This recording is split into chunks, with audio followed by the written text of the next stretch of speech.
باجوڑ میں جو سانحہ پیش آیا وہ انتہائی المناک، دردناک، کربناک اور ایسا ہے کہ اس پر جتنا دکھ کا اظہار کیا جائے کم ہے۔ باجوڑ میں جو دھماکہ ہوا اس میں اس وقت تک کی اطلاعات کے مطابق 80 افراد جن میں بیشتر علماء تھے وہ شہید کیے گئے۔ 80 افراد شہید ہیں اور ان شہداء میں چھوٹے چھوٹے معصوم بچے بھی داخل ہیں اور بے شمار لوگ زخمی ہیں، بہت سو کی حالت نازک ہے۔ اور جس بے دردی کے ساتھ ان علماء کو شہید کیا گیا اس کی مثالیں پچھلے دہشت گردی کے واقعات میں کم ملتی ہیں۔ لاشوں کا جو دیکھنے والوں سے ہم نے رابطہ قائم کیا، متعلقین سے رابطہ قائم کیا تو معلوم ہوا کہ لاشیں اس طرح بکھری ہوئی تھیں کہ دیکھنے والا بھی خوف زدہ ہو جاتا۔ بہت سے ایسے ہیں جن کے اعضاء بھی کٹ کٹ کر ان کی پہچان مشکل ہو گئی۔ بعض ایسے ہیں کہ جن کی پہچان کرنے میں شدید دشواری پیش آئی۔ ایک صاحب کے بارے میں پتہ چلا کہ صرف ان کے جوتوں سے پہچانا گیا کہ یہ فلاں شخص ہے، ورنہ جسم کا کوئی حصہ سلامت نہیں۔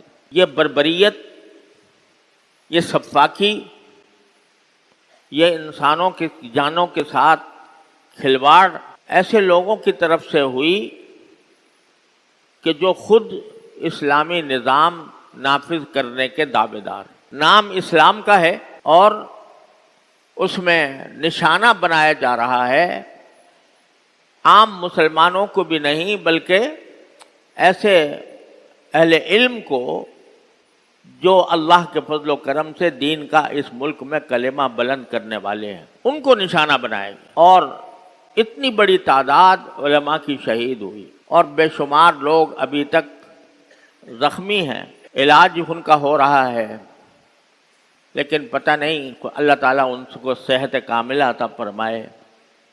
سب مسلمانوں کو دعا کرنی چاہیے کہ اللہ تبارک و تعالیٰ شہداء کو اعلیٰ درجات سے نوازے۔ انشاءاللہ وہ تو اپنی منزل پر پہنچ گئے اور اللہ تبارک و تعالیٰ کی رحمت سے امید یہ ہے کہ ایک شہید کا جو مرتبہ ہوتا ہے وہ انبیاء اور صدیقین کے بعد سب سے بڑا درجہ ہوتا ہے۔ انشاءاللہ وہ تو اللہ تعالیٰ کی رحمت میں پہنچ کر وہاں خوش و خرم ہوں گے۔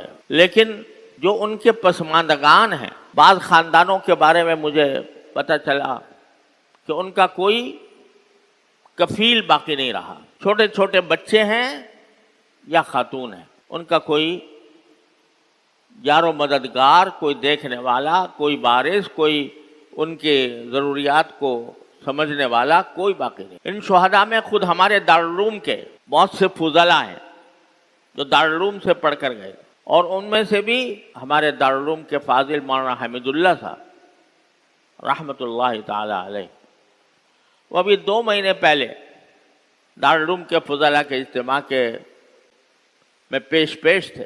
وہ شہید ہوئے اور ان کے گھر میں ان کی بیوہ اور معصوم بچوں کے سوا کوئی اور نہیں۔ غرض ایک طوفان برپا کیا گیا لوگوں کو شہید کرنے کا، ان کے پسماندگان کو بے آسرا کرنے کا ایک طوفان برپا ہوا ہے باجوڑ میں۔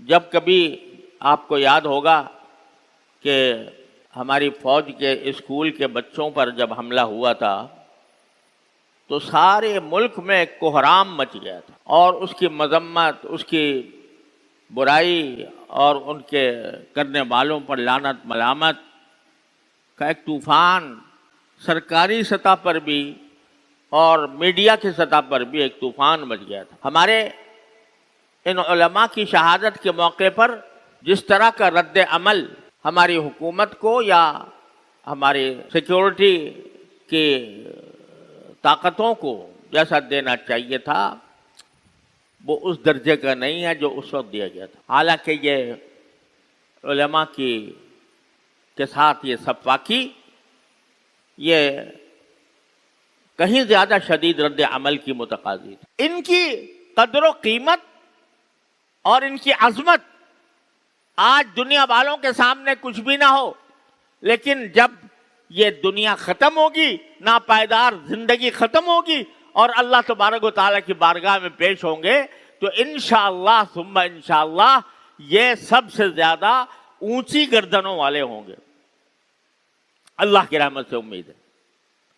کیوں؟ اس لیے کہ اس کائنات میں یعنی ہمارے اس ملک کی کائنات میں دین سکھانے والا کوئی موجود نہیں ہے سوائے ان کے.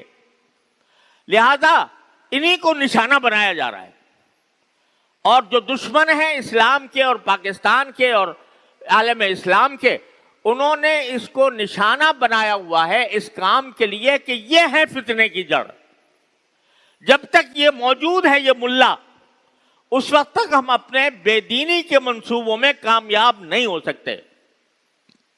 اس لیے انہوں نے پکڑ لیا ہے کہ ان کو نشانہ بناؤ، ان کو بدنام کرو، ان کو مارو، ان کو قتل کرو.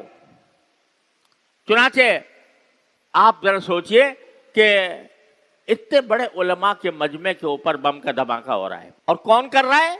جو اپنے دعوے کے مطابق وہ اسلامی نظام قائم کرنے کے لیے علماء کو ختم کیا جا رہا ہے، علماء کو نشانہ بنایا جا رہا ہے. تو یہ یقین رکھو کہ یہ سب سازش ہے دشمنان اسلام کی. وہ چاہتے ہیں کہ یہ دین کا نام لینے والا ملا جب تک یہ باقی ہے اس وقت تک ہم بے دینی کو فروغ نہیں دے سکتے، اس وقت تک ہم اپنے مقاصد حاصل نہیں کر سکتے. اس لیے وہ ان کو اپنا نشانہ بنائے ہوئے ہے. بدنام کرو اس کو جتنا ہو سکے. یہ کہو یہ ملا جو ہے یہ محض اپنے بسم اللہ کے گنبد میں رہتا ہے، اس کو دنیا کی کچھ خبر نہیں ہے. اسے کہو کہ اس کو اور کچھ نہیں آتا، اس کو جدید تعلیم اس کو حاصل نہیں ہے، یہ بیکار لوگ ہیں، جب یہ فارغ ہو کے جاتے ہیں تو ان کا کوئی مصرف نہیں ہوتا. طرح طرح سے بدنام کیا جاتا ہے، اور جہاں موقع ملتا ہے تو ان کو شہید کرنے میں کوئی کسر نہیں چھوڑی جاتی. آپ ذرا تاریخ اٹھا کر دیکھ لیجئے، جتنے دہشت گردی کے واقعات ہوئے ہیں اس میں کتنے بڑے بڑے علماء کو شہید کیا گیا. مولانا محمد یوسف لدھیانوی رحمۃ اللہ علیہ. بھئی تمہارا کیا بگاڑ رہے تھے وہ؟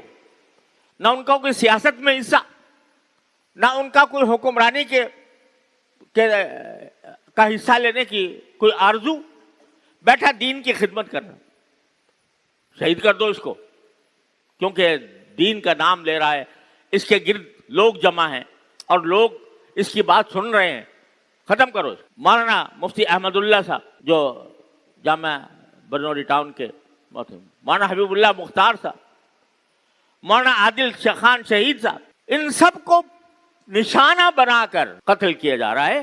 کیوں؟ اس لیے کہ یہ کچھ دین کا نام کلمہ بلند کرنے کے لیے انہوں نے اپنی جان ہتھیلی پر رکھی ہوئی ہے. تو یہ جب تک یہ لوگ موجود ہیں ہم اپنے بے دینی کے منصوبے میں کامیاب نہیں ہو سکتے. ایک ایک کر کے نشانہ بنایا جا رہا ہے. لیکن یہ بھی خوب یاد رکھو کہ یہ دشمنوں کی سازشیں کتنی بھی کبھی سے کبھی تر ہو جائیں، لیکن اللہ جل جلالہ کی یہ سنت ہے کہ کبھی دشمنان اسلام یہ کبھی اپنی سازشوں میں کامیاب نہیں ہو سکیں گے. مار دو کتنے لوگوں کو تم مارنا چاہتے ہو. قرآن کریم اللہ نے نازل کیا ہے، حفاظت کرنے والا وہ خود ہے. جلا دو اس کے نسخے. اگر تمہارے دل میں جو غیظ اور غضب ہے، تمہارے دل میں جو آگ بھڑک رہی ہے اسلام کے خلاف، اس اسلام کے خلاف بھڑکی ہوئی آگ کے نتیجے میں تم اپنے چاہے سارے نسخے جلا دو والعیاذ باللہ، لیکن اللہ کا کلام ان بچوں کے سینوں میں محفوظ کر دیا ہے. اس ملا نے محفوظ کر دیا ہے. 12 سال کے بچوں کے سینوں میں محفوظ کر دیا ہے. سارے نسخے اگر جلا بھی دیے جائیں والعیاذ باللہ تو ایک 12 سال کا بچہ وہ ایک ایک لفظ پڑھ کر محفوظ کر لے گا. یہ کام کس نے کیا؟ کالج نے، یونیورسٹی نے، اسکول نے، ان مکتبوں نے جو مسجد کے ساتھ قائم ہے، اس ملا نے جو اپنی ساری آسائشوں کو تج کر وہ اللہ کا کلام بلند کرنے کے لیے کسی کونے میں بیٹھا ہوا ہے. یہ کام اس ملا کا ہے، اور ملا کو اللہ نے بھیجا ہے، ملا کو اللہ نے بٹھایا ہے اس کام کے لیے. ہزار کوششیں کر لو تم مٹانے کی، جلانے کی، قتل کرنے کی، مارنے کی، لیکن اللہ کا دین سلامت رہے گا. اللہ کے دین کے علمبردار سلامت رہیں گے. ایک کو مارو گے دوسرا کے اٹھ کھڑا ہوگا، دوسرے کو مارو گے تیسرا اٹھ کھڑا ہوگا. یہ کبھی ختم ہونے والے نہیں ہیں انشاءاللہ. یہ اللہ تبارک و تعالیٰ کی طرف سے اس دین کے محافظ ہیں. جو ہمارے دشمن ہیں وہ جانتے ہیں کہ اس مسلمان قوم کو اگر یہ کہہ کر بلایا جائے گا کہ تم اسلام چھوڑ دو تو یہ آئے گی نہیں، اس طرح نہیں آئے گی. اس کو اسلام ہی کے نام پر بہکاؤ، اس کو یہ کہو کہ ملک میں چونکہ اسلامی نظام نہیں ہے لہذا ہاتھ میں ہتھیار اٹھا کر اور ایک ایسی جنگ شروع کرو، اس کو کہتے ہیں چھاپا مار جنگ. تو کبھی کسی کو مارو، کبھی کسی کو مارو، کبھی کہیں چھاپا مارو، کبھی کہیں چھاپا مارو، تاکہ یہ آخر میں جا کے گھٹنے ٹیک دیں. یہ سکھایا ہے اس لیے تاکہ اسلام کا نام تو ختم کرنے کی ان کے اندر طاقت نہیں، نہ مسلمان کو ختم کرنے کی طاقت ہے، لیکن اسلام کو اور مسلمانوں کو اسلام ہی کے نام سے ان کو ختم کرنے کی کوشش کی جا رہی ہے.